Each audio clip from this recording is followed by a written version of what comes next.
siang, Bapak Ibu semua. Pertama-tama kami ucapkan banyak terima kasih untuk para narasumber yang sudah hadir, Mas Inu, Mas Wisnu Nugroho ya, pemretkompas.com, Mbak Maria, Yuliana Benjamin, ketemu lagi di sini, Pemret Bisnis Indonesia, Bro Andrew F. Saputro, ini Corporate Affairs Director PT Frisian Vlag Indonesia, dan tentunya moderator ciamik kita, Kakak Saurma Siahaan, Ketua Badan Pengurus Cabang Perhumas Medan. Hari ini merupakan webinar keempat yang diselenggarakan oleh Perhumas, dan kita akan bersama menyimak banyak sekali informasi dari para narasumber terkait bagaimana kita sebagai public relations atau humas mengoptimalkan media relations dalam situasi pandemi COVID-19 yang masih ada di sekitar kita. Bagaimana membangun media relations dalam masa pandemi COVID-19 dan konten atau berita apa yang diharapkan oleh jurnalis dari public relations personnel atau humas selain yang terkait dengan COVID-19. Nah, Perhumas sebagai organisasi humas juga terpanggil untuk melakukan berbagai kegiatan untuk mendukung percepatan penanganan COVID-19. Tadi sudah disampaikan Kak Saurma, di antaranya juga gerakan menggunakan masker kain oleh Badan Pengurus Pusat Perhumas, Badan Pengurus Cabang Perhumas, dan juga Perhumas Muda di seluruh Indonesia. Kita tahu masker medis diutamakan untuk para tenaga medis, jadi kita-kita yang harus terpaksa keluar rumah bisa menggunakan masker kain. Donasi melalui BNPB, juga tadi sudah disampaikan Kak Saurma, senilai 100 juta rupiah sudah diberikan oleh Perhumas. Dan seperti yang hari ini berlangsung adalah serial webinar Perhumas. Ini untuk mengedukasi teman-teman PR atau humas dimanapun berada. Dan juga ada kompetisi konten Indonesia Bicara Baik yang masih berlangsung sampai hari ini. Jadi untuk teman-teman yang belum berpartisipasi bisa segera cek di Instagramnya Perhumas. Dan Perhumas juga terlibat dalam memberikan rekomendasi strategis komunikasi dalam gugus tugas percepatan penanganan COVID-19 untuk Diskominfo DKI Jakarta. Nah, semoga apa yang Perhumas kontribusikan dapat memberikan manfaat bagi orang banyak, dan rasanya itu pembukaan dari kami. Semoga webinar ini dapat berjalan dengan lancar. Jaga kesehatan semua. Semoga pandemi ini segera berakhir. Salam Indonesia Bicara Baik. Terima kasih.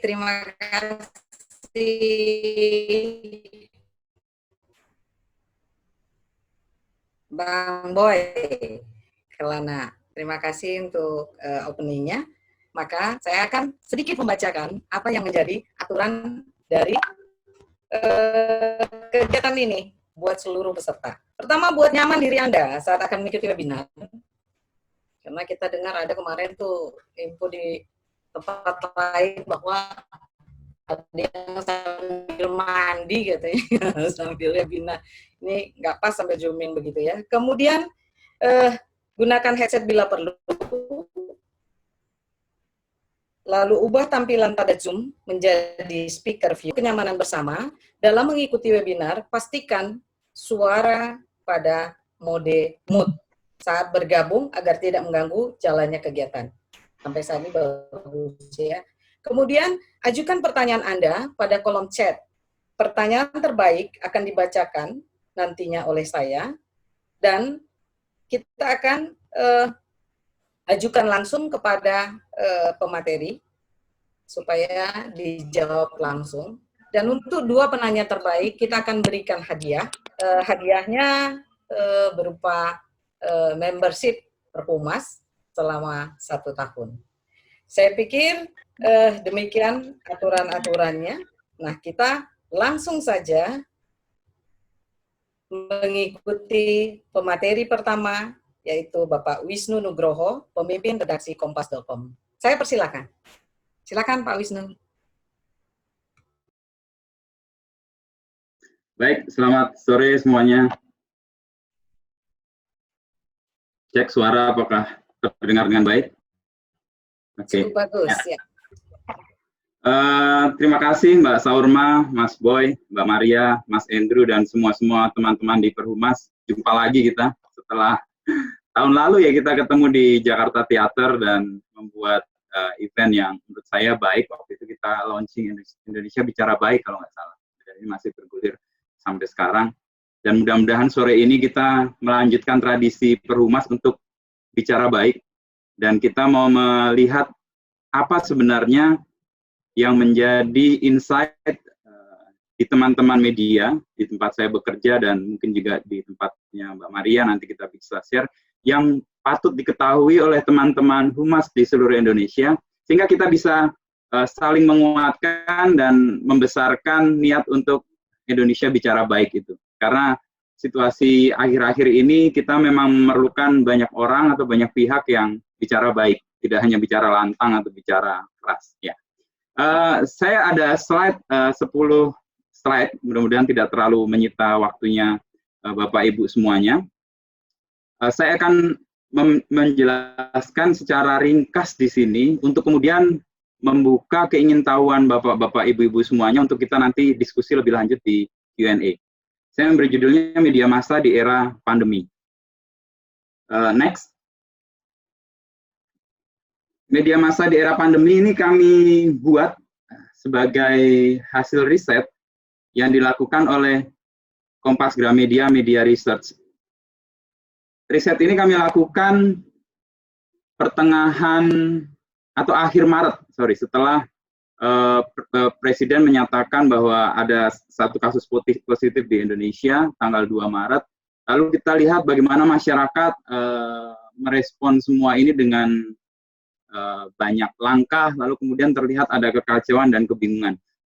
Seminggu kemudian kami membuat research-nya dengan responden 2013 orang melalui Google Docs, usia yang dilibatkan dalam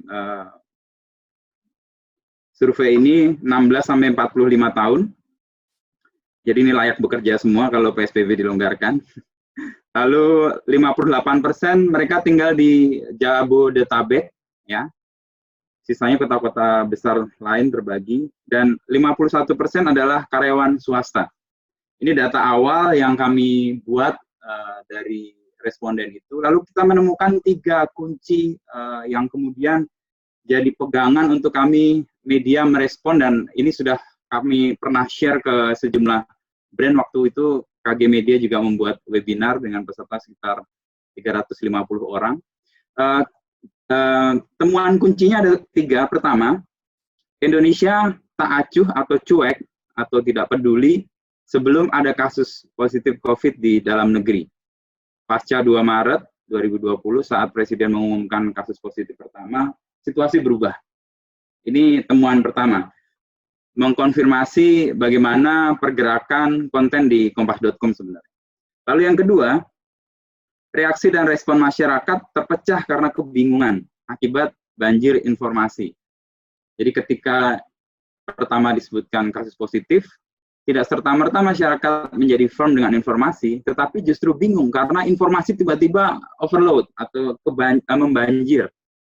Dan media sosial yang punya peran informasi dan sekaligus misinformasi itu memperparah situasi ini. Nanti di data berikutnya, slide berikutnya saya akan jelaskan. Ini ketemuannya dulu aja, supaya kita jadi pegangan. Yang ketiga, poin yang sangat krusial dan penting, ini mungkin juga buat teman-teman PR atau humas, temuan kami di KG Media Research terkait dengan media atau audience behavior di era COVID ini adalah ibu atau perempuan terutama memiliki peran-peran penting dan sentral untuk menjaga keluarga menjadi tangguh. Jadi ketidakpastian yang terjadi karena COVID-19 ini diredakan oleh hadirnya ibu atau peran-peran ibu menjadi penting. Next. Nah ini yang tadi saya sebut, orang bingung informasi. Kenapa? Karena ada informasi dan misinformasi. Ini terjadi karena tadi saya menyebut media sosial. Kita senang bermedia sosial. Saya follow Mas Boy, lalu follow teman-teman juga ada yang di sini. Kita kerap mendapatkan informasi, tapi tidak jarang juga kita menemukan misinformasi. Dan COVID, pandemi ini memperparah situasi ini. Kenapa? Kami menemukan data dari 2013 responden tadi, 80% menggunakan media sosial sebagai sumber informasi. Lalu yang kedua, 51% menggunakan aplikasi chat untuk mendapatkan informasi. Ini poin-poin yang kemudian kami simpulkan, publik bingung karena mereka menggunakan saluran-saluran informasi yang sekaligus punya peran dan kerap kali justru dipakai untuk misinformasi. Makanya anti-hoax campaign itu menjadi sangat serius di era pandemi ini dilakukan oleh Kementerian Komunikasi dan Informasi. Next. Tapi dalam perjalanan waktu, seminggu pertama memang kebingungan kelihatan. Orang tidak tahu harus bagaimana. Waktu itu kita masih ingat kelangkaan masker yang terjadi karena orang berebut, pertama untuk APD, lalu yang kedua karena memang orang menimbun, dan itu terbukti. Ada temuan dari aparat kepolisian yang membuat masyarakat juga agak marah itu karena kebutuhan akan APD menjadi sulit didapat karena ditimbun. Awal-awal kebingungan itu kelihatan sekali memuncak, dan pada kira-kira awal April gitu ya, minggu-minggu pertama April, publik itu belajar bahwa mereka tidak bisa serta-merta mempercayai informasi yang ada di media sosial atau di aplikasi chat mereka. Ini terkonfirmasi di kami, di kompas.com. Waktu itu pertumbuhan page views atau pembaca di kompas.com itu mencapai hampir 150%. Itu gede banget waktu itu. Kenapa orang setiap mendapat informasi atau misinformasi, mereka mengkonfirmasi ke kompas.com. Ini yang kami alami. Datanya nanti saya share lebih lanjut untuk membuktikan bahwa publik dalam kebingungan di minggu-minggu awal, mereka belajar. Dan ketika mereka belajar, mereka menemukan untuk informasi yang mereka bisa percaya, mereka rely on media publisher yang punya kredibilitas. Jadi 72% kami dapati mereka mengambil sumber informasi dari media-media terpercaya. Next. Nah, dalam posisi ini, apa peran PR dan brand untuk membuat situasi menjadi lebih baik? Misalnya kalau kita tadi bicara soal Indonesia bicara baik, Indonesia bicara baik dalam situasi pandemi atau dalam situasi bingung kali ini, menurut saya terjemahannya adalah mengurangi kebingungan publik melalui penyebaran informasi yang positif dan terpercaya. Teman-teman humas atau PR punya peran-peran ini sebenarnya. Lalu poin keduanya adalah pemilihan konten.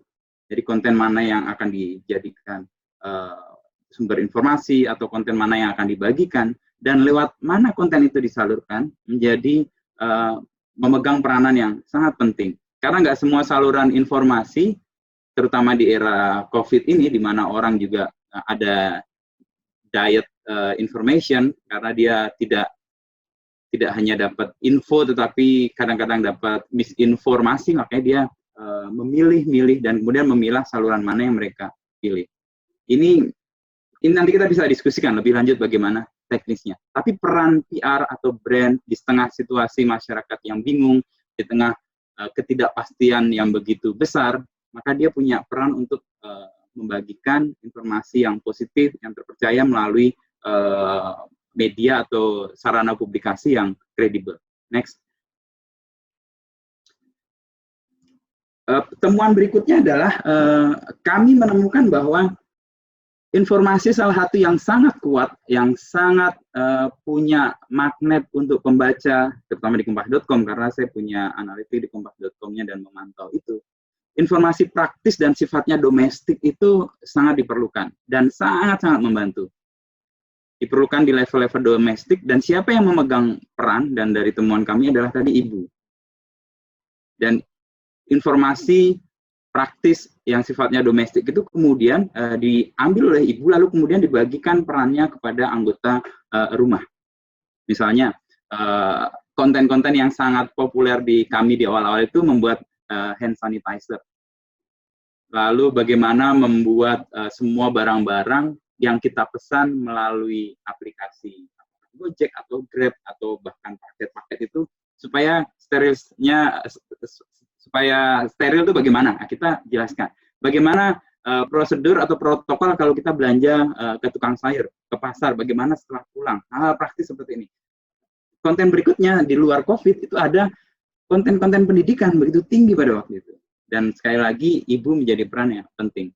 karena dia mencarikan jawaban soal untuk anaknya, membantu anak menyelesaikan tugas-tugas sekolah.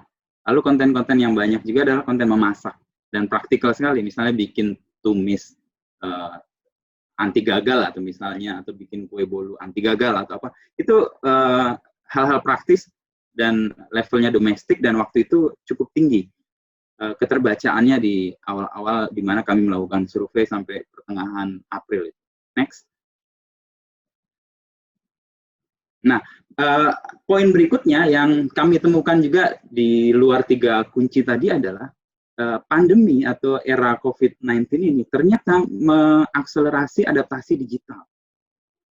Kalau saya ditanya misalnya, transformasi digital paling sukses itu siapa yang melakukan, sorry to say, atau thanks to COVID-19 sebenarnya. Karena semua orang sekarang bisa melakukan apapun dengan bantuan digital ini. Orang bisa mengajar, saya ngajar tiap hari Kamis di Universitas Multimedia Nusantara yang tadinya saya hanya sekali 2 kali aja pakai metode digital untuk kuliah karena misalnya saya nggak bisa hadir karena ada tugas di luar kota atau di luar negeri. Tapi karena COVID ini mau nggak mau 7 pertemuan terakhir baru selesai Kamis lalu saya lakukan secara digital dan mahasiswa menerima ini dan awal-awal memang agak sulit, tapi setelah itu mereka bisa menerima dan bisa mendapatkan poin-poin positif dari kuliah online ini. Jadi di sini brand atau PR itu sebenarnya bisa jadi pelipur lara bagi partner dan partner untuk transformasi digital di rumah. Itu kenapa kami ini sekedar sharing aja, kompas.com dan Kompas Gramedia itu bikin web namanya Terhubung dari Rumah. Jadi semua kebutuhan informasi terkait pandemi, terkait kebutuhan ibu dalam memasak, mengajari anak, hiburan, dan sebagainya, kami masukkan di situ, terhubung dari rumah.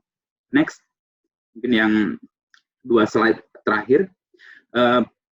Ini insight yang mungkin teman-teman PR mungkin bekerja sama dengan Korkom masing-masing juga melihat bahwa 14%, meskipun seruan bekerja dari rumah, belajar dari rumah, dan beribadah di rumah, tapi 14% masyarakat kita tidak bisa di rumah aja karena tuntutannya, karena mereka bekerja formal di luar yang harus bekerja, ini juga misalnya petugas kesehatan dan sebagainya.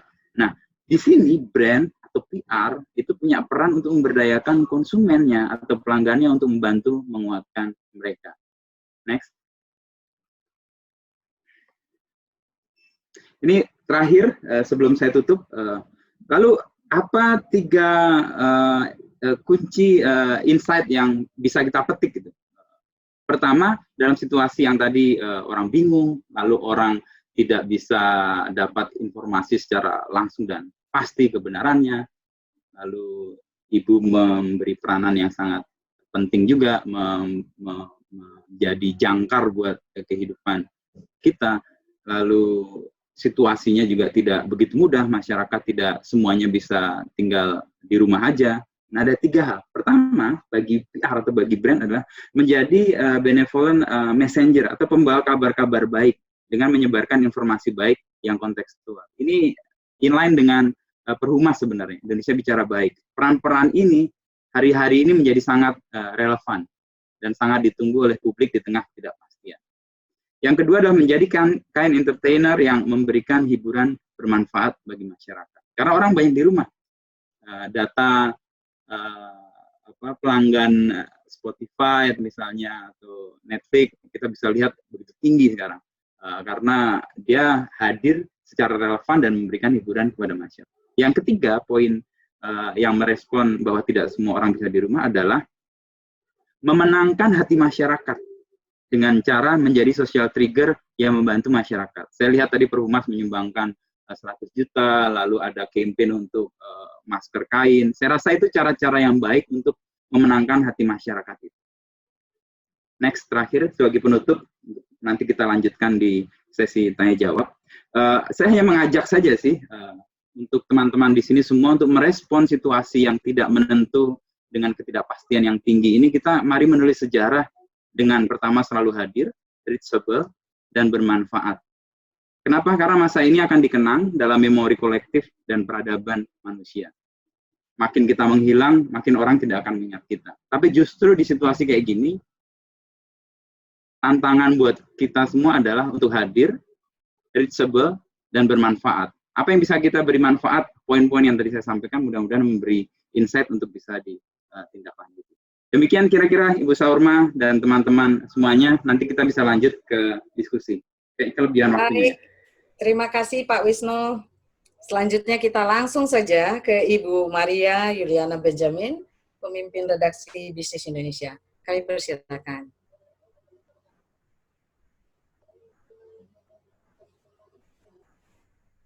Kami persilakan Ibu Maria. Oh, oke. Ya, selamat sore Pak Boy, selamat sore Kakak Saurma, dan ternyata satu perguruan di IVLP, dan selamat sore juga buat senior saya, Mas Inu.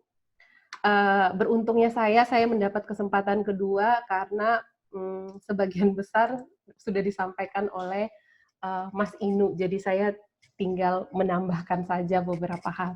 Oke, bisa di ini slide saya. Slide saya sebenarnya juga nggak panjang-panjang, hanya dua slide saja. Yang pertama, media di pusaran pandemi COVID-19, dan yang kedua, bagaimana pola kerja media di masa pandemi tersebut. Yang pertama, untuk media di pusaran pandemi COVID-19, saya ingin share sedikit bahwa dalam situasi pandemi seperti saat ini, prinsip-prinsip kerja media itu sama sekali tidak berubah, gitu ya. Jadi media tetap memainkan peranan sebagai pilar keempat demokrasi yang tentu saja independen. Nah, hal ini tercermin dalam angle-angle yang diangkat oleh media masing-masing. Contohnya, saya mungkin kasih gambaran, karena saya di Bisnis Indonesia, saya kasih gambaran sedikit. Di tengah kondisi saat ini, Bisnis Indonesia, salah satu angle dan independensi yang dikedepankan oleh Bisnis Indonesia itu tercermin dari beberapa headline yang diangkat oleh Bisnis Indonesia. Kalau mungkin Bapak, Ibu, Mas dan Mbak semua pernah membaca beberapa headline di media Indonesia, di Bisnis Indonesia, itu kelihatan sekali bahwa sejak awal ketika kasus ini mulai masuk ke Indonesia, kami sudah mengambil semacam sikap bahwa kami sangat mendorong bagaimana Jakarta harus dikunci tanda kutip ya, agar tidak ada perdebatan yang lain-lain. Ya oke lah, bahasanya mungkin lockdown atau sekarang PSBB gitu. Tapi dari awal, dari sekitar bulan Maret, pertengahan itu kami memang sudah mengambil sikap ini gitu, bagaimana Jakarta itu harus dikunci. Memang tentu saja ini bukan pilihan yang paling baik. Kalau mau dikatakan saat itu dari sekian banyak pilihan, ya boleh dibilang ini pilihan yang terbaik di antara pilihan terburuk lainnya, ya, atau bahasa ininya minus malum lah ya. Nah, bahwa ada dampak, kendati kami koran ekonomi ketika waktu itu kami mengedepankan pilihan seperti ini, banyak juga kecaman yang seolah-olah yang datang ke kami, menyerang kami bahwa kenapa Bisnis Indonesia yang mengedepankan ekonomi yang 90% materi atau konten beritanya ekonomi dan bisnis, kenapa kok mengambil sikap seperti itu. Waktu itu jelas, setelah melihat dan menganalisa berbagai macam informasi yang kami terima, baik dari berbagai macam narasumber, itu jelas kelihatan bahwa apapun pilihan saat itu, tentu saja konsekuensi ke ekonomi itu harus kita tanggung. Dan hitungan kami bahwa jauh lebih baik atau sebenarnya jauh lebih merugikan kalau memang langkah itu tidak kita tempuh dari kemarin-kemarin. Ya karena waktu itu ruang lingkup penyebaran boleh dibilang masih terbatas, masih kecil, karena waktu itu kan cuman ya baru di Jakarta aja. Nah, kalau sekarang Mas dan Mbak bisa menyaksikan sendiri bagaimana ini sudah melebar kemana-mana, meluas kemana-mana, bahkan sampai di daerah-daerah gitu. Itu akhirnya biaya ekonomi yang harus dikeluarkan tentu jauh lebih besar. Nah, itu salah satu poin saya ingin menegaskan bahwa secara umum prinsip kerja media itu berubah, gitu, tetap independen, tapi juga mengangkat angle-angle dari masing-masing media. Nah, kedua, kalau melihat dari pilihan seperti itu, jelas bahwa bisnis Indonesia tentu akan mengetengahkan sudut pandang dari stakeholder kami ya, bagaimana kami ini mempertimbangkan nasib, suara, aspirasi para pembaca kami. Pembaca kami kan udah jelas bahwa kalangan pebisnis, konten kami juga 90% ekonomi dan bisnis. Dan kalau dilihat mungkin saya perlu cerita bahwa bicara bisnis Indonesia kami punya 2 platform, Bisnis Indonesia Cetak dan bisnis.com gitu. Itu ada di bawah, semuanya di bawah Bisnis Indonesia Group. Nah, sejauh ini pengalaman yang memang kalau melihat dari bagaimana kami mempertimbangkan nasib atau suara atau aspirasi dari pembaca-pembaca kami, memang kami akan tetap aja akan melihat pada satu sisi ada keseimbangan ya. Kalau mau dilihat harus ada keseimbangan sikap antara satu sisi pemerintah, satu sisi pelaku usaha juga, dan sisi lain kepentingan masyarakat luas. Dan itu tiga stakeholder itu benar-benar kami pertimbangkan sehingga sajian kami itu tetap menjadi navigasi bisnis bagi pembaca kami.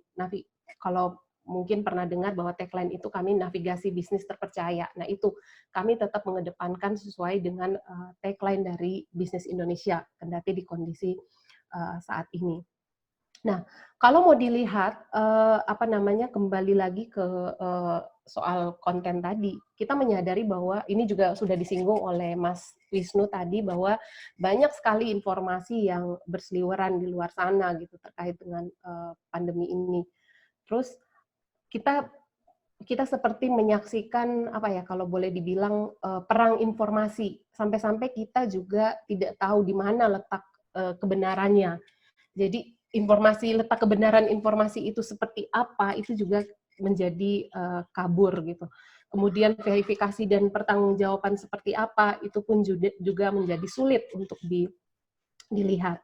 Mana yang benar dan mana yang salah, itu semuanya kabur, karena pada saat yang sekarang juga yaitu tadi terjadi perang informasi, ada akhirnya berseliweran informasi-informasi hoax, dan di saat itulah media punya tanggung jawab yang besar gitu untuk menghadirkan informasi yang seperti tadi, meminjam bahasa Mas Wisnu, bahwa informasi yang tentu saja kredibel bagi masyarakat luas gitu.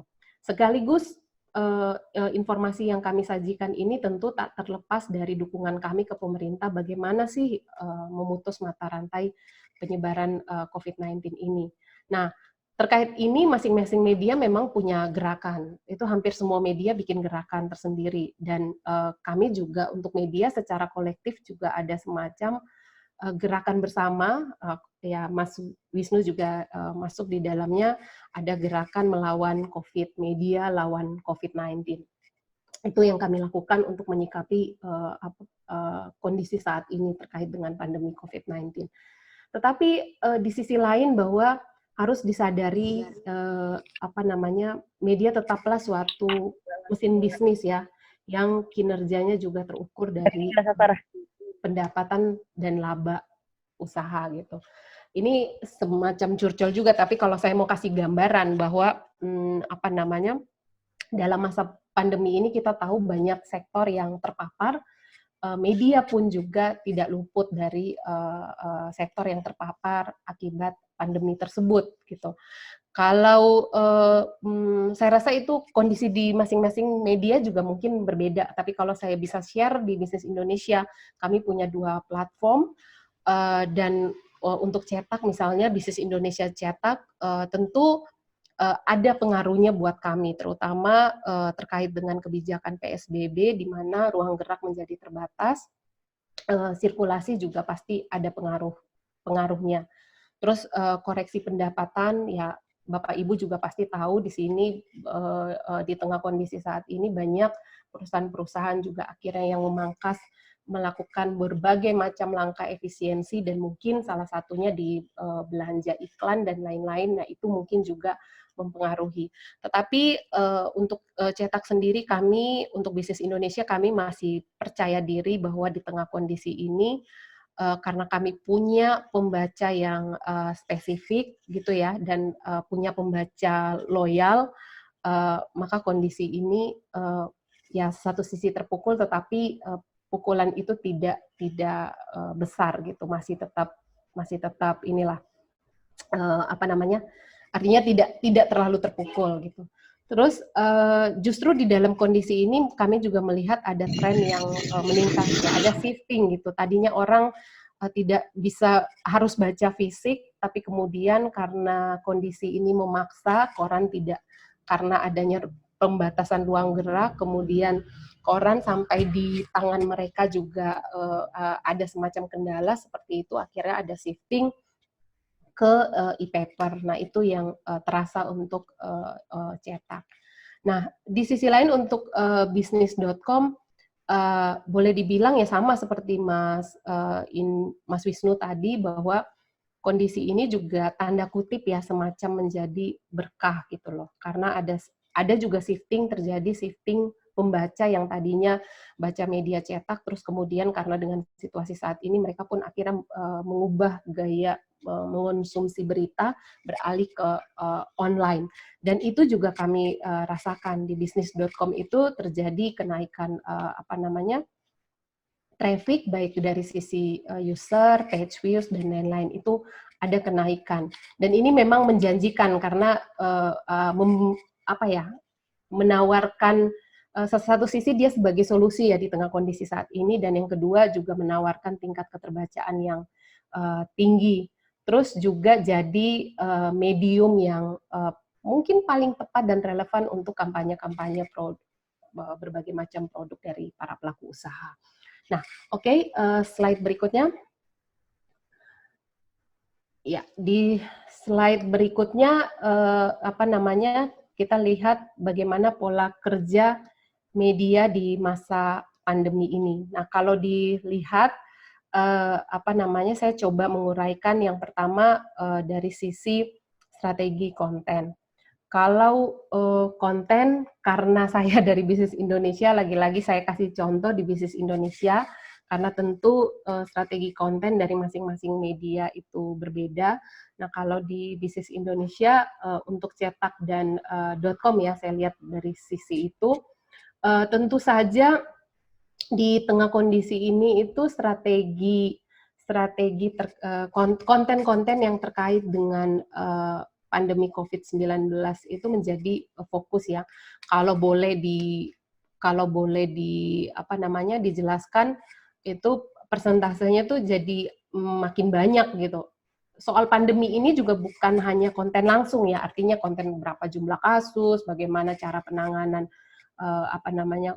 pandemi COVID, atau hari ini udah meninggal berapa, atau yang sembuh berapa, bukan hanya konten-konten langsung, tetapi juga konten-konten terkait seperti misalnya apa yang dialami oleh perusahaan di tengah kondisi ini, gitu, bagaimana perusahaan juga harus mengalami penurunan pendapatan di tengah kondisi ini, gitu. Itu juga yang jadi fokus, karena memang ya semua mata memang sedang tertuju di pandemi COVID-19 ini. Tapi itu juga tidak berarti kami mengenyampingkan isu-isu lainnya. Isu-isu lainnya tetap jadi fokus kami ya. Kalau dilihat Bisnis Indonesia itu kontennya 90% untuk cetak itu 90% masih ekonomi dan bisnis, hanya 10% isu-isu lain. Nah, untuk .com memang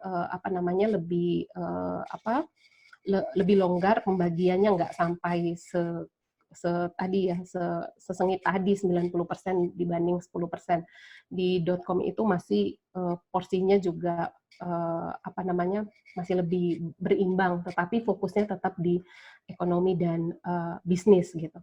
Nah, untuk cara penyajiannya sendiri, karena kami punya 2 platform, kalau tadi mungkin Mas Wisnu berpikirnya karena fokusnya di satu platform yang clear. Kalau di kami masih punya tanggung jawab untuk memikirkan dua platform ini. Maka cara penyajiannya pun berbeda-beda, dan saya kebetulan baru mengemban tugas sebagai pemimpin redaksi ini pada tanggal 3 Januari 2020 ini. Jadi sejak saat itu pula kami melakukan semacam strategi yang berbeda dibandingkan sebelum-sebelumnya. Jadi untuk cetak itu kami memang hanya fokus ke berita yang analitis, berkedalaman, sama komprehensif. Sedangkan untuk .com tetap ada berita-berita yang kecepatan, akurasi, tetapi juga catatannya yang paling penting itu tidak murahan, dalam arti hanya mengejar hits atau clickbait semata. Nah, itu untuk strategi konten bisnis kami. Nah, bagaimana cara kami mendapatkan konten-konten tersebut di tengah perubahan kondisi dan situasi saat ini? Nah, bicara cara mendapatkan konten ini, saya coba melihat dari sisi aksesibilitas dan aktivitas media. Nah, kalau dilihat bahwa dan mungkin dirasakan sejauh ini tidak banyak perubahan terkait dengan aksesibilitas ke narasumber gitu. Tetap kami bisa menjangkau, dan hubungan selama ini dengan humas dalam hal ini juga tidak begitu banyak terganggu. Hanya mungkin bedanya adalah sekarang ini ada semacam pembatasan dalam berinteraksi, yang tadinya mungkin tatap muka, bikin konferensi pers gitu. Tetapi sekarang akhirnya semua dilakukan entah dengan Fitcom, dengan memanfaatkan berbagai macam platform, ataupun by phone, dan ya itu cara yang paling relevan dilakukan saat ini di tengah berbagai macam pembatasan-pembatasan yang terjadi gitu. Nah, dalam kondisi ini juga terlihat bahwa terjadi perubahan aktivitas media ya. Kayak ya kalau boleh dilihat tuh tidak ada lagi media gathering, itu pasti gitu. Mungkin Ibu juga merasakan saat ini bagaimana media visit atau kunjungan ke redaksi juga sangat terganggu gitu. Kami sebagai salah satu antisipasi protokol COVID, kami Bisnis Indonesia itu sejak pertengahan Maret itu sudah menghentikan berbagai macam aktivitas media visit ke kantor kami. Kalaupun dilakukan itu karena memang kondisinya udah terdesak, dan itu pun juga sangat-sangat menjunjung tinggi protokol COVID gitu ya, dilakukan dengan physical distancing dan lain-lain. Pengaturannya juga cukup ketat. Nah, terus media gathering juga pasti pengaruh. Terus yang berikutnya special interview juga sebenarnya masih jalan sih, karena toh kondisi sekarang juga tidak membatasi komunikasi ya. Jadi kita tetap masih bisa melakukan komunikasi dengan cara dengan cara by phone ataupun Fitcon gitu. Itu bagaimana cara mendapatkan pemberitaan media gitu untuk ditempatkan di media kami, baik cetak maupun di .com. Nah, saya juga menyinggung bahwa dalam kondisi sekarang itu memang satu hal yang paling terasa adalah kami berhadapan dengan bagaimana tantangan terbesar kami adalah menjaga kualitas konten. Ya, kualitas konten ini menurut kami sangat penting sekali. Saya pingin kayak cerita bahwa di tengah berbagai perubahan cara atau pola kerja saat ini, ya media juga tetap menjaga bobot pemberitaan gitu. Jadi tetap ada bagaimana mereka mempertimbangkan, melihat, mengkurasi berita-berita yang masuk. Kalau mungkin bahasa lainnya tuh gini ya mungkin ya, bahwa pandemi COVID ini juga tidak berarti juga akan menghalalkan semua informasi yang masuk gitu. Jadi sebagai informasi yang layak diberitakan, tidak sih gitu. Ini mungkin yang harus disadari bersama, sehingga kami itu masih tetap melakukan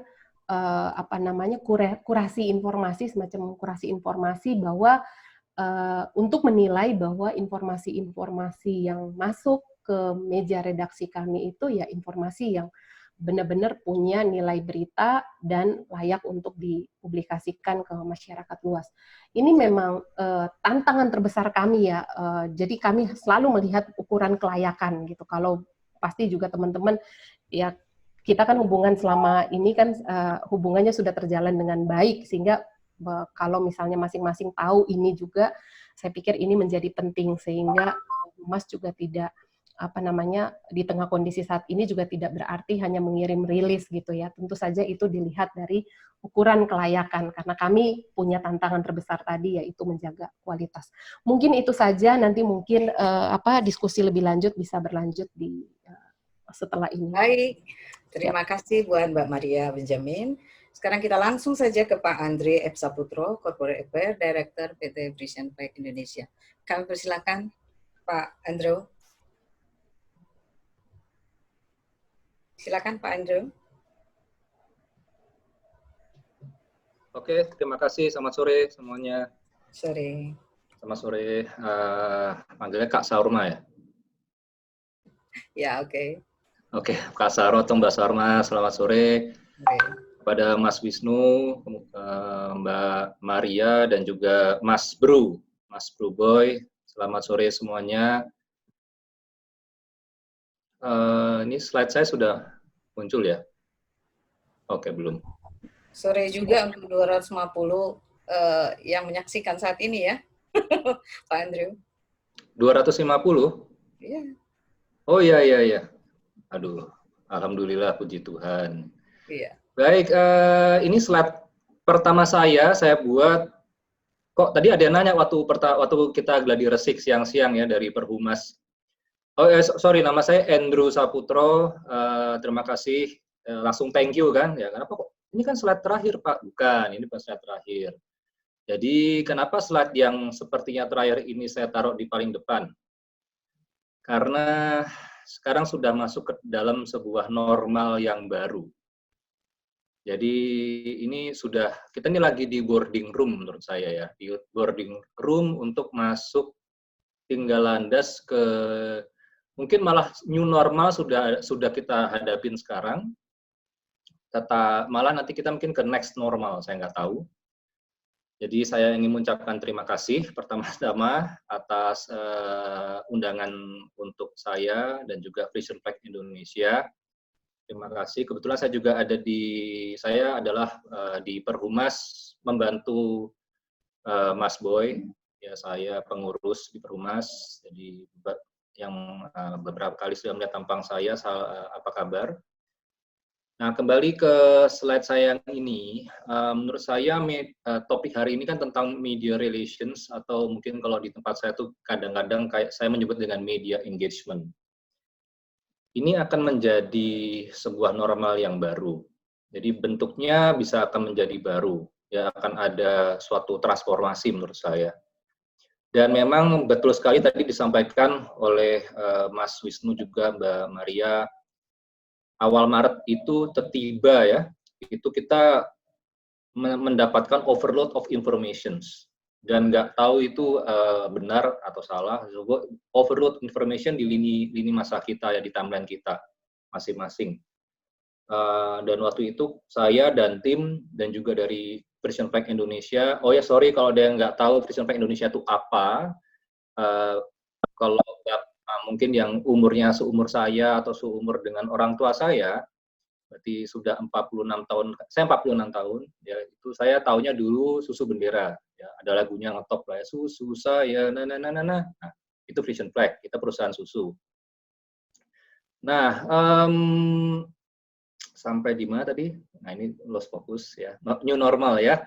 Jadi Frisian Flag Indonesia tiba-tiba juga kami melihat, waduh, ini bagaimana nih? Karena kita terutama di tim saya ya, di corporate affairs, di corporate communication atau humas, baik di eksternal, internal, terus mungkin juga di public affairs ya, di CSR semuanya kita nggak punya loh apa yang namanya SOP atau guideline untuk PR atau humas di masa pandemi.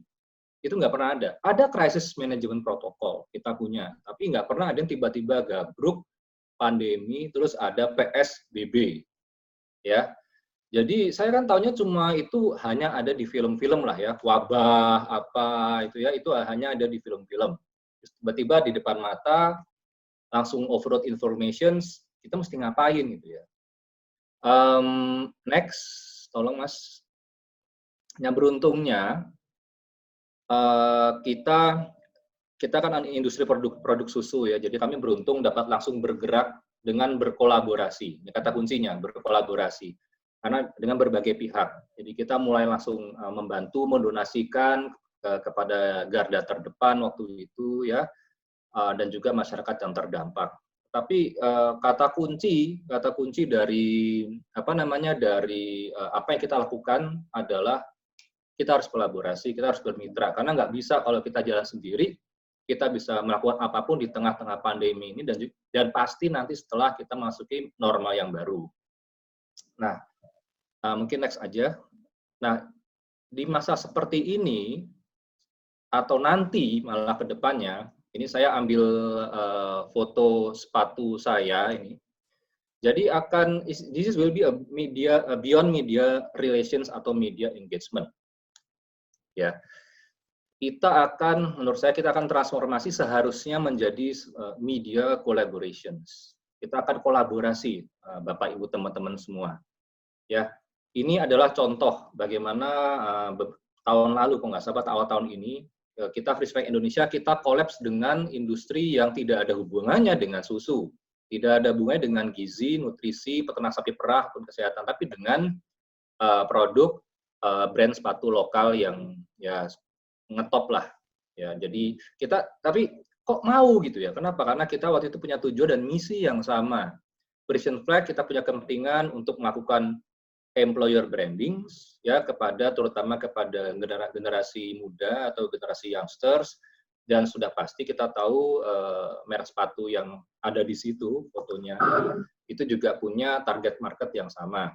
Ya, waktu itu kita punya misi yaitu grow strong, give more, dan akhirnya kita collapse ya.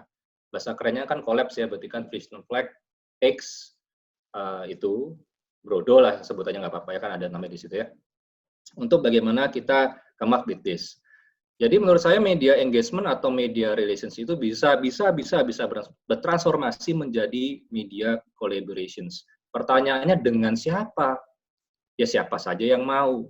Sudah new normal seperti ini, ya itu harusnya kita bisa berkolaborasi dengan siapa saja, kita bisa bermitra dengan siapa saja yang mau, tetapi selama kita share visi, misi, dan semangat ini pasti ini positif yang sama. Ya, karena kita tahu di luar sana nggak semua punya visi dan misi dan frekuensi yang sama dengan kita, baik di Frisian Flag Indonesia maupun dengan teman-teman lain yang ada di acara webinar pada sore hari ini.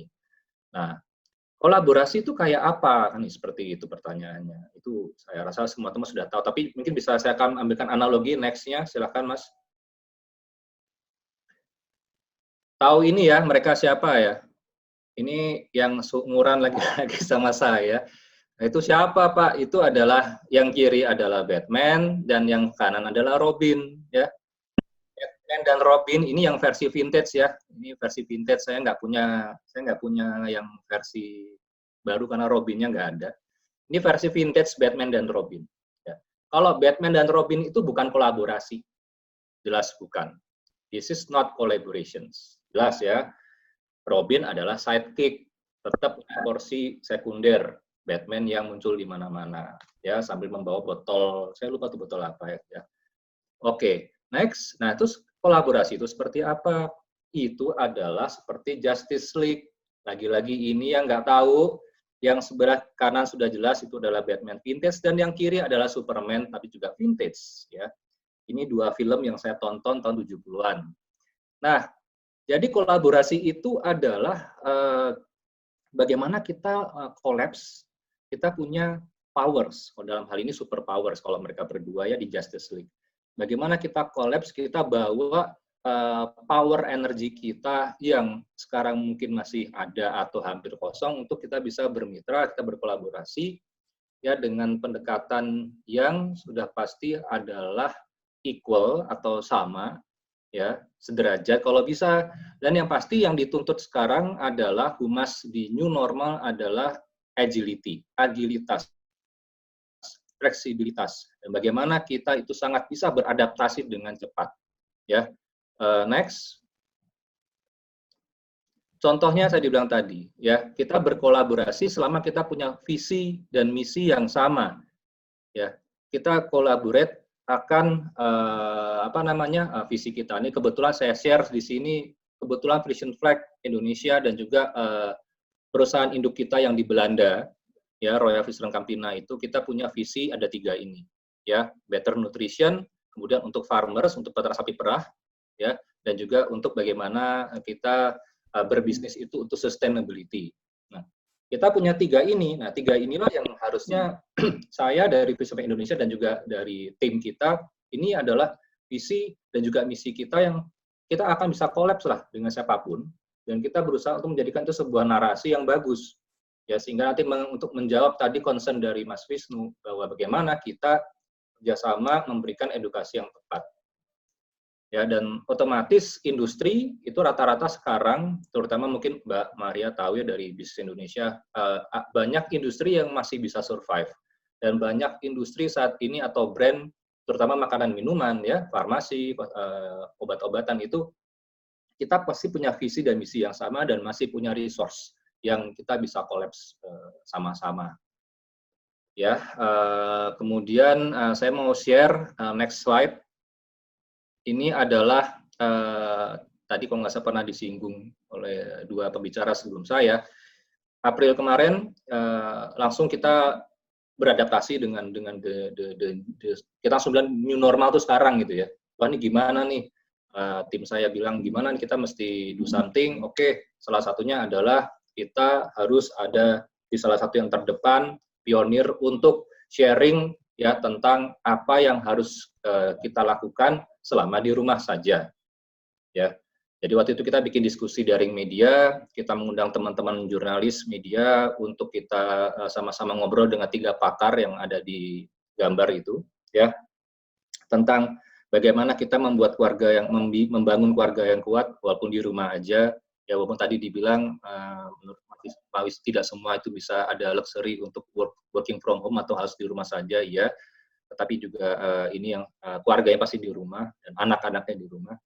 Kalau dari kami, konten yang kami tawarkan narasinya adalah pasti gizi, kemudian gaya hidup aktif supaya nggak sedentary lifestyle, dan yang pasti mindset atau bahagia. Jadi body, mind, and soul semua itu harus kita cover, kita suarakan kepada kepada masyarakat Indonesia. Melalui siapa tadi itu? Melalui teman-teman dari media. Ya, alhamdulillah puji Tuhan, coverage-nya banyak. Itu salah satunya yang saya ambil di sini. Terima kasih Mas Wisnu. Teman-temannya sudah sudah meliput. Jadi ini adalah contoh yang bisa saya sharingkan, mungkin ke slide terakhir.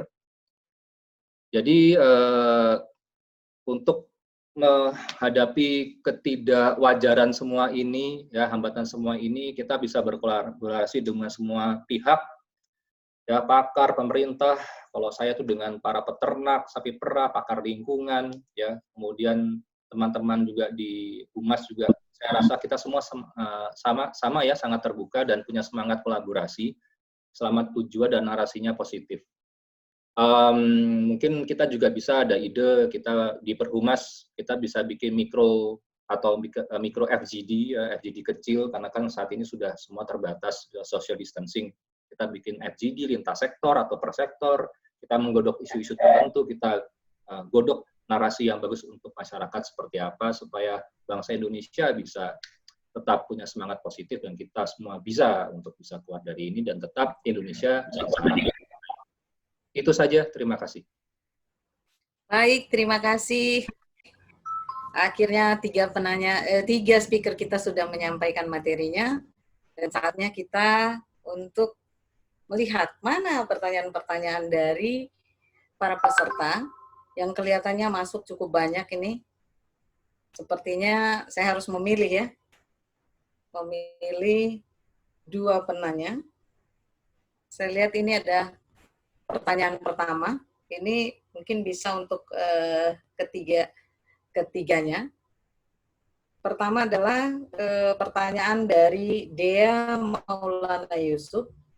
Dia katakan, beruntung masih ada media yang memberitakan dengan baik dan transparan untuk kondisi real pandemi COVID-19 di Indonesia.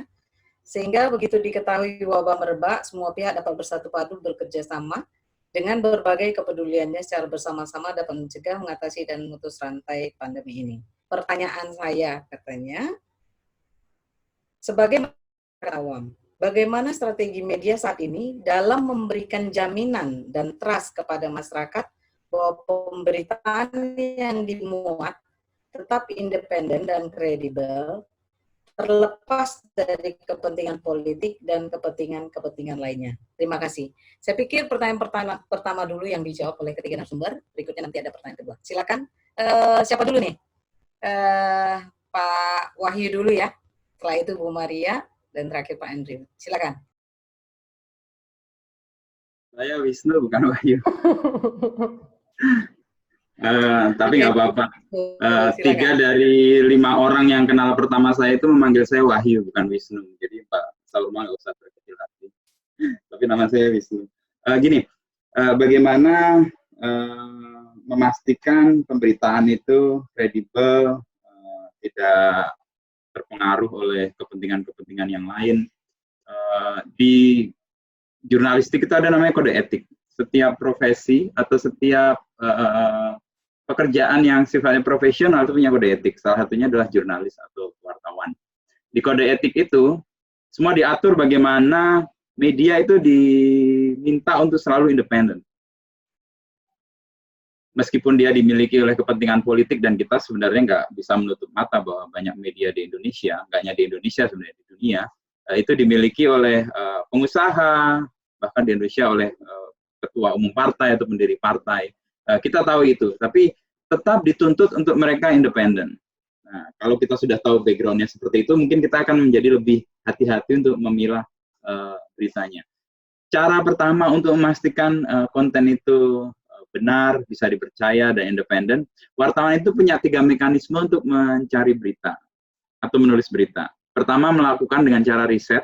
Yang pertama, riset ini untuk mengetahui data awal, dapat informasi, lalu dicari apa sih sebenarnya. Kayak tadi pagi, contoh deh, ini ada dari Bluebird nggak? Contoh yang sederhana sekaligus ini ngomong soal PR ya. Contoh konkret deh.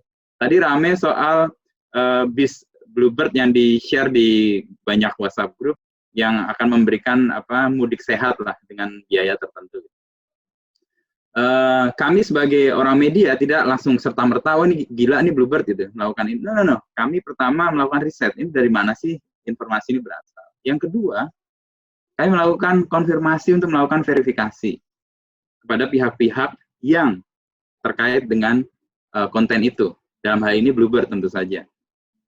Sebelum berita itu kami ambil, kami beritakan, kami melakukan upaya wawancara untuk melakukan konfirmasi benar atau tidak. Ada penjelasan dari Bluebird di situ. Oh benar, ini dari kami, tetapi ini sebenarnya belum kami rilis dan tampaknya nggak jadi rilis karena situasi yang tidak menentu soal mudik itu. Kurang lebih kayak gitu. Dan dia mengatakan mungkin tersebar ketika itu masih jadi wacana. Udah wacana aja kita kayaknya kan sekarang heboh banget, kayak kemarin PSBB baru wacana, semua orang kayak seolah-olah PSBB udah diendorin gitu. Nah, kayak gitu. Yang ketiga, itu melakukan observasi. Observasi biasanya kita cek apakah yang hasil riset kita benar. Yang kedua, apakah konfirmasi atau verifikasi yang kami dapat dari narasumber itu layak kita percaya dengan melakukan observasi. Observasi itu biasanya ke lapangan atau ngecek bagaimana kondisi itu terjadi. 3 cara ini sebenarnya cara akademisi untuk menemukan kebenaran juga sebenarnya. Riset, observasi, dan wawancara. Media berupaya untuk menemukan kebenaran jurnalistik. Saya menyebut kebenaran jurnalistik ya, karena beda misalnya dengan kebenaran absolut, kebenaran hukum, kebenaran akademik, atau kebenaran yang lain. Tapi kebenaran jurnalistik itu sifatnya, saya menyebutnya merangkak. Jadi prosesnya nggak bisa jam ini untuk selamanya. No, biasanya ada updating news. Makanya ada peristiwa-peristiwa yang sifatnya memang tayang dan pada saat itu memang itu kebenaran jurnalistik pada saat itu, tapi setelah itu bisa diupdate. dengan 3 tahapan itu dipandu oleh kode etik jurnalistik, media atau jurnalis berupaya untuk menjaga independensinya. Nah, di luar itu, kalau di Kompas Group atau kompas.com, kami punya namanya Ombudsman yang memantau setiap konten yang ada di kompas.com, Kompas Cetak, dan Kompas TV, dan juga Kontan, ada di jaringan kami juga. Ketika ditemui ada kecurigaan tidak independennya, itu ombudsman akan sangat keras berbicara kepada kami, dan ombudsman ini nggak ada ikatan dengan kami karena dia orang luar profesional yang kami hire untuk memantau independensi kami. Itu kira-kira yang bisa saya jawab untuk pertanyaan pertama ini.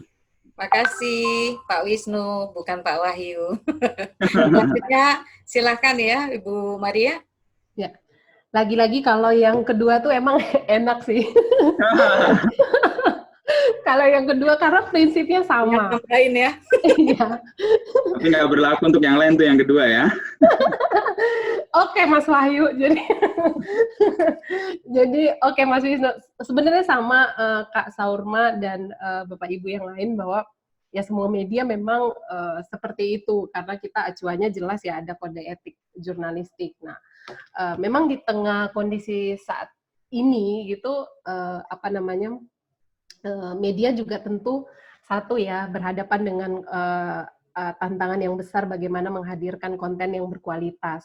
Nah, tapi juga pada saat sekarang ini juga media itu ini mungkin berlaku di saya tidak mau menunjuk media manapun gitu ya, tapi kalau mungkin bisa dilihat juga banyak orang yang banyak media juga mungkin kayak semacam tentu saja di tengah konsumsi berita online yang tinggi ini juga memanfaatkan kesempatan dengan menghadirkan berita-berita yang clickbait atau yang potensi hitsnya tinggi. Itu pasti terjadi, godaan seperti itu terjadi gitu. Tapi kalau kami sih di Bisnis Indonesia seperti yang tadi saya tegaskan di awal bahwa kami memang sangat menjauhkan diri dari seperti itu karena lagi-lagi yang kami kedepankan adalah konten-konten yang berkualitas dan tentu saja kami tidak mau terseret pada itulah ya konten-konten yang potensi hitsnya tinggi terus ya akhirnya kami juga bermain di berita-berita yang mungkin saja secara nilai berita tidak oke, tetapi di sisi lain juga menguntungkan di sisi lain karena ini saya sebenarnya agak hati-hati ngomong ya karena nggak mau juga hal-hal begini ini kan hal-hal yang sensitif di tengah isu sekarang ya terkait dengan bagaimana menyajikan berita yang hitsnya tinggi tadi gitu. Nah, tapi yang mau saya katakan adalah godaan seperti itu ada. Nah, sekarang kembali ke media masing-masing gitu. Kalau kami di Bisnis Indonesia jelas sangat menekankan pada 3 hal. Verifikasi itu yang selalu kami lakukan. Mungkin kalau tadi Mas Wisnu mencontohkan tadi pagi yang lagi rame tentang Bluebird, saya juga mungkin kasih contoh soal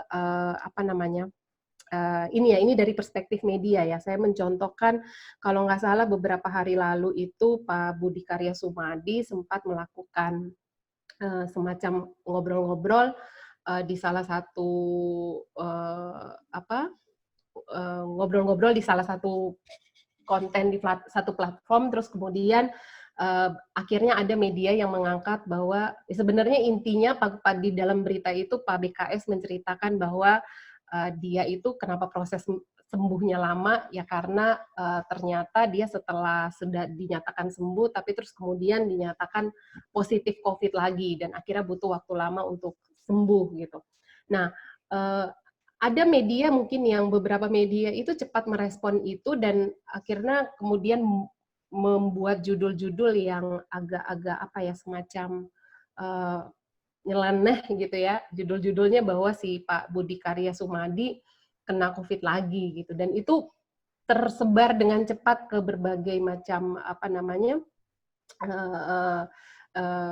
ke begitu banyak informasi itu langsung kesebar di berbagai macam grup dan sampai juga ke tangan kami gitu.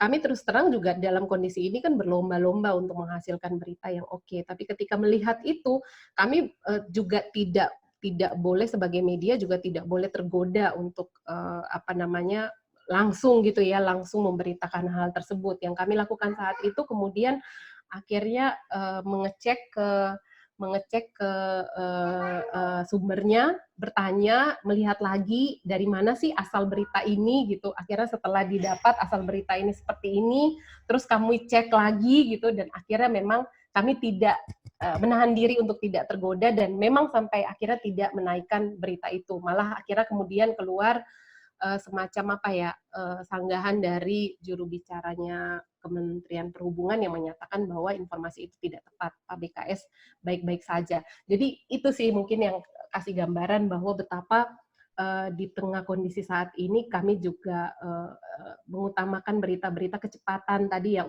terutama untuk .com, berita-berita yang punya nilai beritanya tinggi, yang hitsnya juga bisa tinggi, tetapi jangan sampai terjebak ke itu, hanya itu yang dikejar gitu. Itu yang sama sekali tidak boleh dilakukan. Sekali lagi memang verifikasi itu menjadi sangat penting di kami sih.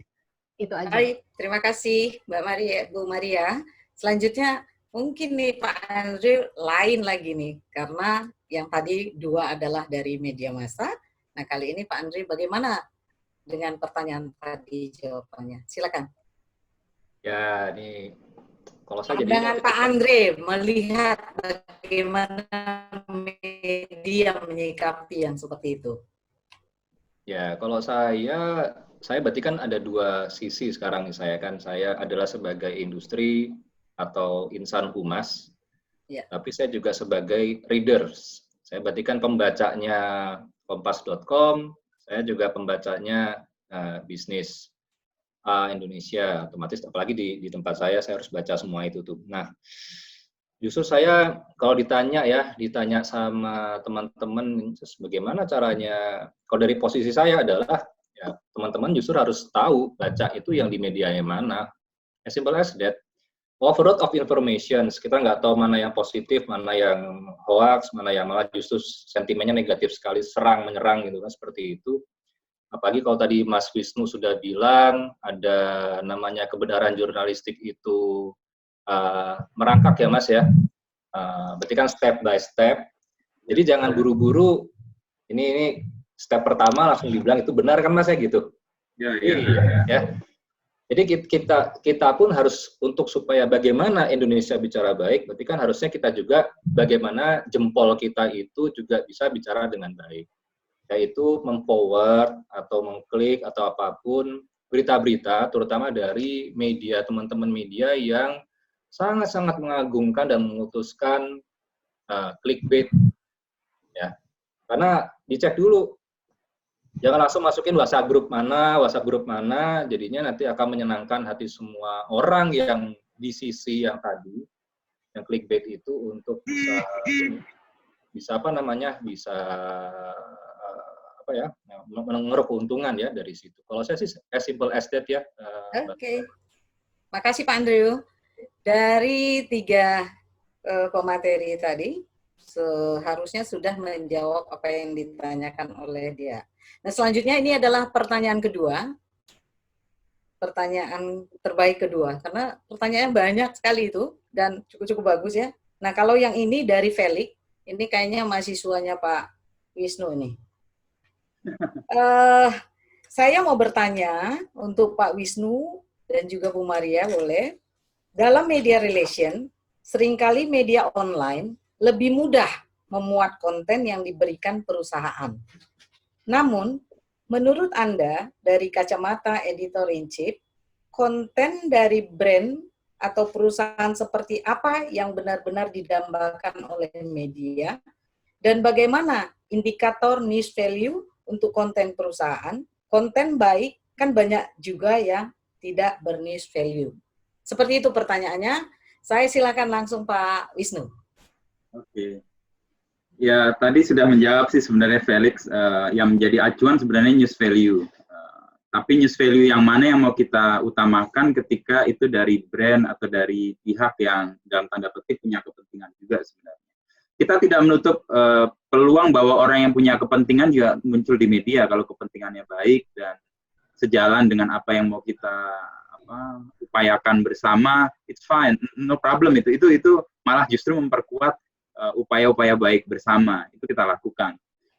Acuannya kalau buat media, buat di kompas.com ya, biasanya kami mengukur sebenarnya kepentingan publik terwakili atau tidak dengan konten yang diberikan oleh brand itu. Kalau hanya semata-mata untuk kepentingan brandnya, biasanya kami cek 2 kali lagi. News value yang lain ada nggak? Misalnya, news value itu kan banyak banget. Ada signifikansi, ada aktualitas, ada prominence-nya, ada proximity, ada kejanggalan, ada uniqueness, dan banyak banget ya. Tapi yang pertama tadi kita harus temukan dulu kepentingan publik terwakili tidak dengan konten yang diberikan oleh brand ini.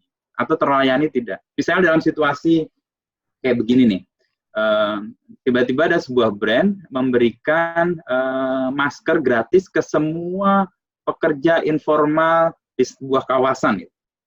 Itu keren itu, dan nggak harus diberikan rilis, kita diberi informasi aja mungkin akan jadi berita, karena itu secara konten bermanfaat buat kami, nilai beritanya tinggi. Tapi yang kedua yang kami pikirkan juga kadang-kadang begini, makanya teman-teman di brand itu sering pakai orang-orang terkenal ya, prominensi itu penting juga. Misalnya sebuah acara brand, ya mungkin so-so kegiatannya, tapi dihadiri misalnya oleh Jokowi gitu.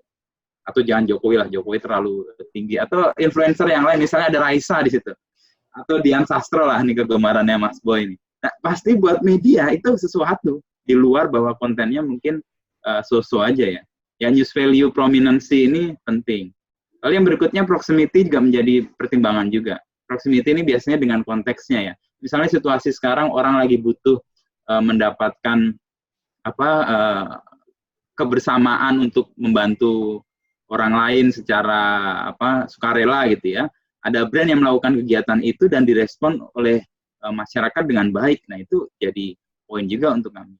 Contoh tadi misalnya yang dalam konteks prominence tidak hanya dalam arti proximity tidak hanya dalam arti dekat lokasi, tapi dekat dengan situasinya. Tadi Mas Andrew ngomongin soal yang Prison Fact, ada tadi seminar webinar tentang makan dan sebagainya, lalu kami mengambil angle-nya adalah soal sahur, diet gitu ya. Apakah ini upaya yang kami lakukan untuk mengangkat mungkin peristiwanya biasa atau news value-nya so-so ya, tapi karena ada konteks yang lebih bagus, aktualitas dari berita itu, kami ambil angle yang itu. Jadi patokannya sekali lagi untuk jawab Felix, news value kami jadikan acuan, lalu ada poin-poin berikutnya untuk kami cek kalau itu datang dari brand. Kepentingan publik terlayani dengan baik atau terinformasi dengan informasi itu, atau ada unsur-unsur lain di news value yang lain. Gitu, Mbak Saurma dan Felix. Terima kasih pertanyaannya. Oke, terima kasih. Lanjut ke Bu Maria ya, untuk pertanyaan yang sama, silakan. Oke, karena yang kedua lagi-lagi enak, Pak. Nanti saya yang kedua aja deh kalau gitu. Ini enak banget gitu. Itu ya karena memang media sama ya. Ya sama lah gitu kan.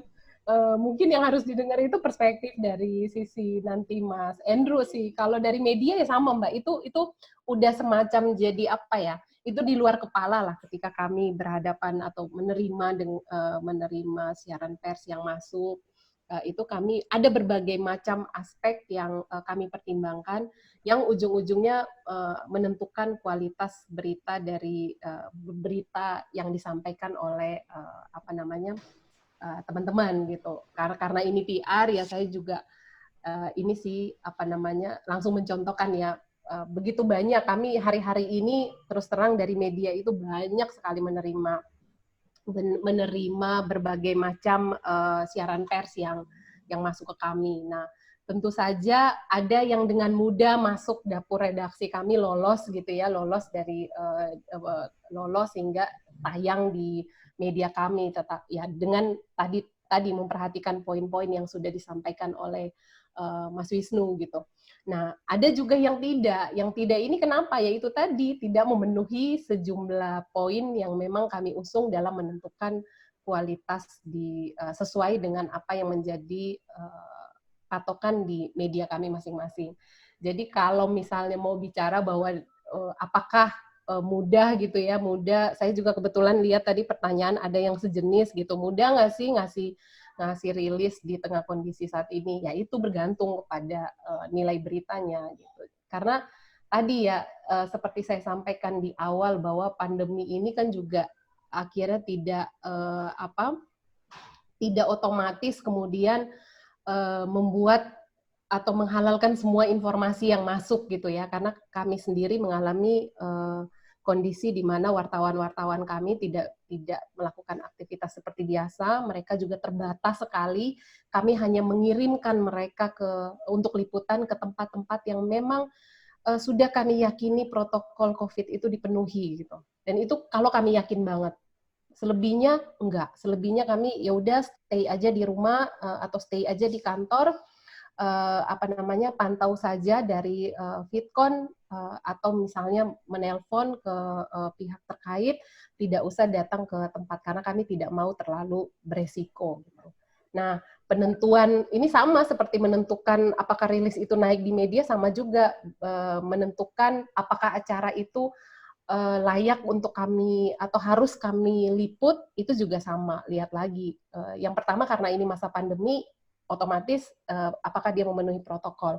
Yang kedua dari sisi kualitas berita atau nilai beritanya, apakah memang layak harus kita terjunkan tim ke lapangan.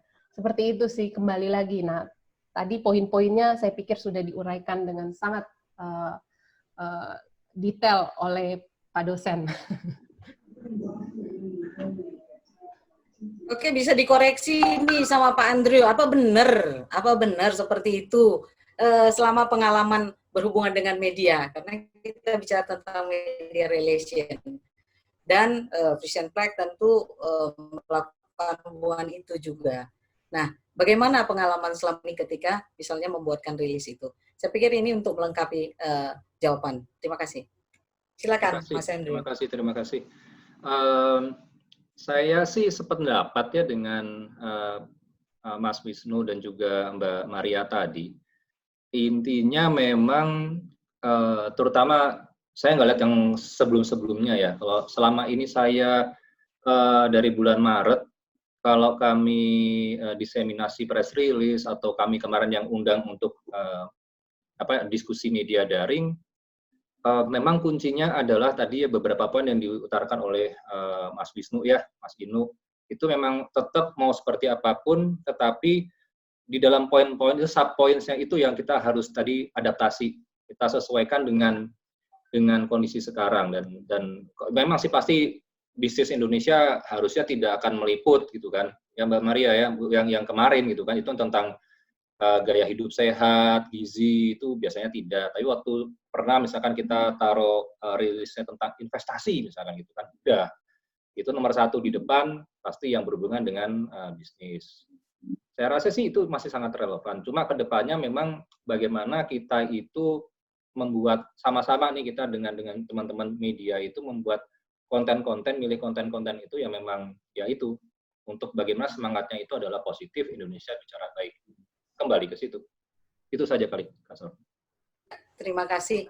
Sebenarnya banyak pertanyaan, terutama untuk ketiga speaker kita ini, tetapi tentu waktu juga ya. Jadi saya pikir sekarang mungkin closing statement saja ya. Kita mulai dari Pak Wisnu yang bukan Pak Wahyu. Silakan. Saya mau jadi yang kedua sebenarnya, tapi nggak apa-apa lah. Nanti Mbak Maria protes. Closing statement saya sederhana. Gini, kita hidup di era yang makin tidak pasti sekarang. Dan peran-peran PR dan media itu membantu publik untuk menemukan kepastian-kepastian kecil mungkin ya. Dan bagaimana itu dilakukan? Yaitu dengan melakukan hal yang baik.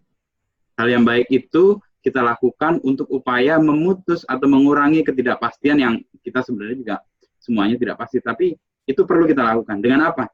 Dengan konten yang baik, dengan saluran media yang baik. Jadi pemilihan kita untuk memilih konten dan saluran media yang baik itu menentukan juga bagaimana kontribusi kita. Jadi kita punya peran untuk membuat ketidakpastian ini kita hadapi dengan cara-cara yang lebih baik. Itu aja. Baik, silakan dilanjut. Yang kedua, tetap yang kedua, Bu Maria. Silakan. Enak banget jadi yang kedua. Kedua dalam hal narasumber. Oke, apa namanya? Kalau dari saya ini, saya percaya hubungan media dan apa namanya humas dalam hal ini itu haruslah hubungan yang sama-sama apa ya?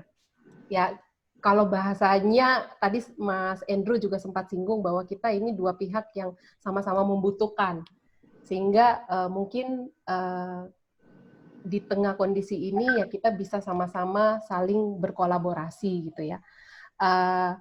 Kita sama-sama menghormati, artinya Humas juga menghormati bahwa di media pun punya dapur redaksi yang memang harus dijaga seperti tadi ya, menjaga bagaimana kami berjuang keras menjaga kualitas kami gitu. Kami pun juga menghormati Humas gitu. Nah, hanya mungkin kalau saya dari kacamata saya melihatnya hubungan ini juga seharusnya tuh bisa berjalan dengan apa ya? Dengan baik gitu. Karena terus terang saya kadang-kadang melihatnya begini ya, apa namanya, banyak juga yang ini kebetulan ada di salah satu daftar pertanyaan bagaimana sih melihat hubungan dengan Humas. Menurut pengalaman menurut pengalaman saya itu memang ada beberapa pihak yang bisa menjaga, bisa tetap menjaga hubungan dengan baik dengan media sehingga kita pun juga sama-sama saling menghormati, tidak merasa bahwa ini benar-benar ya kayak semacam tanda kutip ya kayak apa ya ya cuman dimanfaatkan kalau memang butuh gitu loh. Itu ya apa namanya, maaf saya agak to the point di sini. Saya kepinginnya tuh kita ayo sama-sama bergerak, kita sama-sama berkolaborasi, tetap komunikasi ini tetap dijaga dengan mengedepankan prinsip yaitu tadi saling menghormati dan menjaga profesionalitas kita masing-masing gitu. Sehingga juga ke depan hubungan ini bisa lebih awet gitu karena tidak berdasarkan pada ya misalnya kebutuhan tertentu saja. Itu sih dari saya. Terima kasih. Oke. Yang terakhir nih Pak Andrew, silakan closing statement-nya. Ya, simpel saja. Pertama, ayo teman-teman, terutama teman-teman insan humas Indonesia, kita relook lagi, revisit lagi visi kita, misi kita untuk menghadapi, untuk boarding atau tinggal landas menuju the normal yang baru atau new normal tadi. Kita lihat lagi, kita sesuaikan, kita adaptasi semuanya, kita buat lagi kalau perlu, kalau dalam prakteknya itu story house-nya dan message house-nya kita rubah semuanya kalau perlu, kita sesuaikan dan pastikan itu positif, semangatnya positif. Setelah itu, yang kedua, kita share dan kita kolaborasikan dengan teman-teman media. Itu saja. Baik, terima kasih untuk ketiga speaker kita hari ini, luar biasa. Saya mau kasih label kayaknya ini buat ketiga narasumber kita ini. Pertama, kalau yang pertama kali ini bukan Pak Wisnu, yang bukan Pak Wahyu, tapi saya langsung ke Ibu Maria. Ibu Maria, saya anggap Ibu Maria adalah ibu kualitas. Kemudian ada Pak Andrew, beliau ini adalah Bapak kolaborasi. Dan yang terakhir adalah baru Pak Wisnu, beliau itu adalah yang menyatakan pentingnya manfaat. Jadi artinya bisa kita simpulkan bahwa di era pandemi ini kualitas konten di media massa menjadi sangat penting karena prinsip media tidak berubah tetap, dan kemudian kolaborasi antara media dengan perusahaan-perusahaan itu sangat penting karena mereka memiliki satu irisan visi dan misi yang akan membuat itu menjadi satu kesatuan yang dikatakan oleh Pak Wisnu sebagai bermanfaat. Saya pikir yang terakhir, saya tertarik dengan apa yang disampaikan Pak Wisnu. Mari menulis sejarah dengan selalu hadir, reachable, dan bermanfaat. Demikian saya pikir yang bisa saya simpulkan. Terima kasih untuk seluruh peserta webinar Perhumas kali ini. Tetapi sebelumnya, saya ingin mengundang Bapak Ketua Umum Perhumas Indonesia, Bapak Agung Laksamana, untuk memberikan sepatah dua kata untuk menutup kegiatan ini. Terima kasih.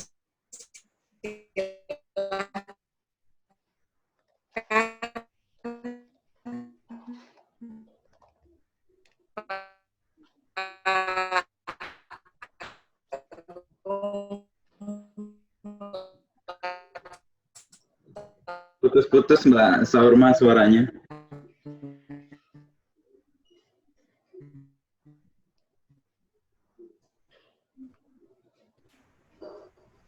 Oke, terima kasih teman-teman semua kedengaran ya, mudah-mudahan. Kak Saurma, terima kasih. Saya pernah ketemu Pak Erlangga, terus Pak Erlangga bilang begini, Bung, jangan sampai humas kalah dengan jempol.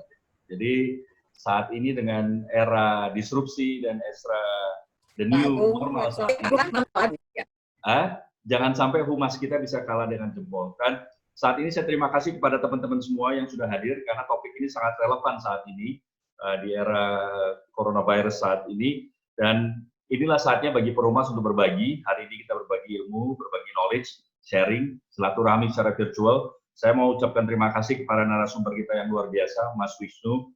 Terima kasih Mas atas waktunya, Mas Andrew, dan juga tentunya Mbak Maria. Saya belum pernah ketemu langsung, tapi akhirnya bisa ketemu secara virtual. Dan moderator kita yang memang kita datangkan khusus dari Kota Medan, Horas Kak Saurma, terima kasih atas moderator yang luar biasa. Dan sekali lagi terima kasih, mohon tepuk tangan para narasumber kita yang ada di sini. Terima kasih teman-teman semua.